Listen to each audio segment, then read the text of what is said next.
Hello everyone, let us provide a solution to this interesting radical equation. 4 multiplied by square root of x multiplied by square root of 5 factorial equal to 8x. First of all, divide both sides by 4.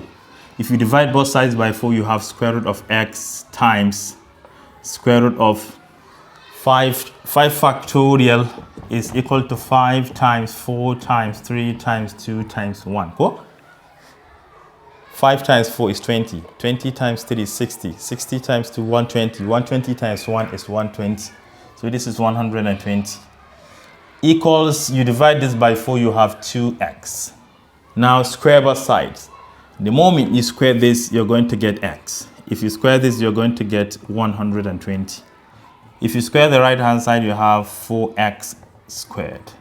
But remember, they said x is not equal to 0, so we are free to divide by x. You divide by x, you divide by x. You divide by 4, you also divide by 4. So that x cancel x, 4 cancel 4, x into this is just x. So to the left hand side, we have 120 divided by 4, which is 30, right? This is 30 equal to just x. Wow.